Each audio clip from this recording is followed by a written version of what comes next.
911 emergency. We got a guy shooting the gun off. We got a gun shooting. Local TV cameras are rolling as an 8-hour standoff comes to a horrifying end, with a gunman going down the line executing hostages.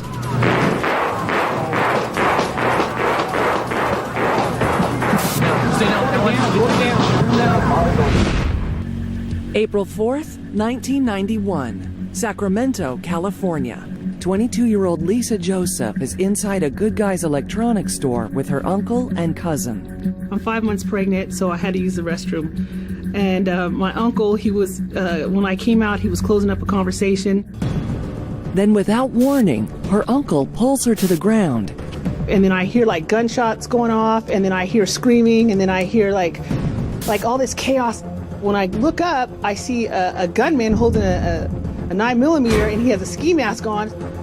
I was told that we had an armed robbery gone bad down at the Florin Shopping Center.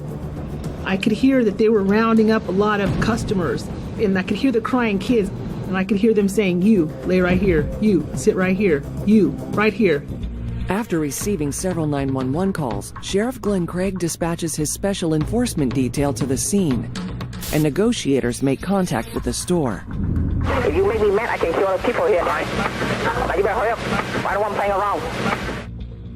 They learn 4 gunmen of Vietnamese descent are holding hostages until their demands are met, and those demands are becoming more and more outrageous. They asked initially for bulletproof vests. They wanted full body armor, everything from head to toe. I want a bulletproof vest. The kind you wear. I want from toe to my neck. They asked for 1,000-year-old ginseng plants. They wanted a letter from the President of the United States giving free passage back to Vietnam.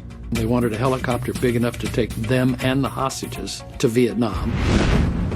As day turns to night, the gunmen show they are serious about their demands by wounding a hostage.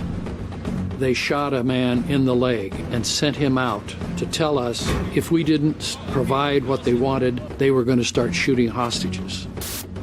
They want 3 bulletproof jackets, a helicopter, and firearms. They already shot me. Listen up and listen clear, okay? Or there will be one dead person. One of those 2 standing at the door. At 9:30 p.m., 8 hours into the standoff, Sheriff Craig makes a critical decision. When the police sniper fires the first shot, the SWAT team is to rush the store from the back. The whole idea was to make them believe we were attacking the store from the front, so that's where their attention would be. So it would be away from the hostages and not focused on our SWAT team coming in from the rear of the store. To distract the gunmen, negotiators leave a bulletproof vest out front. The whole scenario was designed to give the sniper a clear shot once the door was open to get the vest.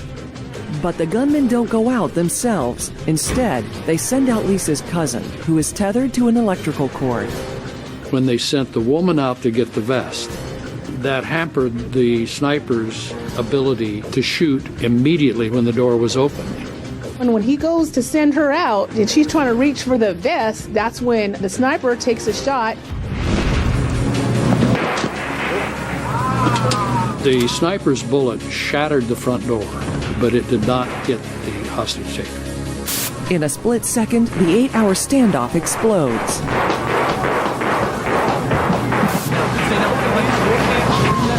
I was starting across the parking lot, and I just heard pop, pop, pop.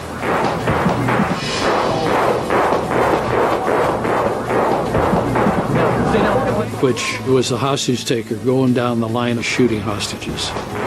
My heart dropped all the way to my toes, when that started taking place.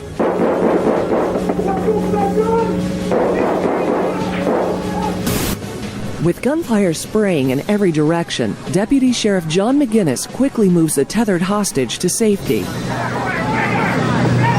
As that shot was fired and the glass broke, it instantaneously changed everything. And now all of a sudden it was intense, it was explosive, panic. You could hear screaming. Shots were fired by the suspects and by the SWAT members. I could hear all this chaos coming from the back of the store, and I could hear screaming, I could hear gunfire, and I just see all these people getting shot.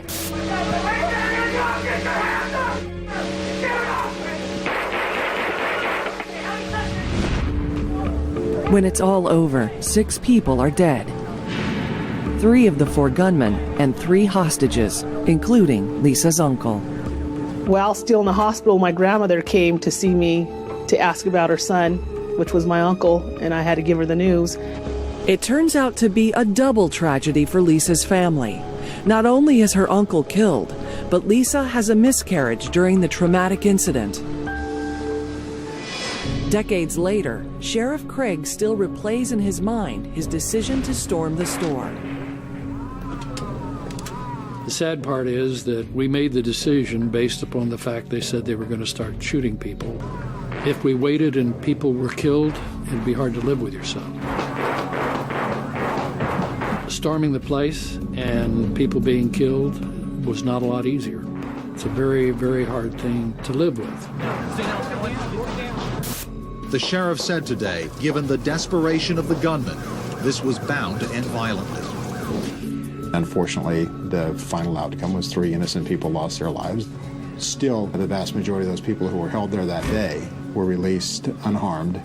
I attribute that to some very brave souls who put themselves significantly in harm's way, and frankly, the leadership of the organization that I think handled it very well.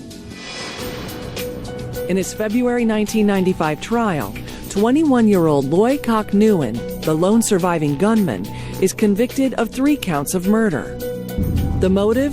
Nguyen and his colleagues had trouble adjusting to life in the U.S. and wanted to draw attention to problems in their home country of Vietnam.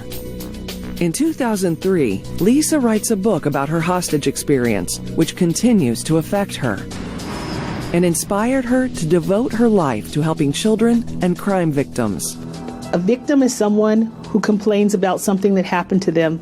A survivor is someone who gets something that happened to them and makes something good come of it. That's a survivor.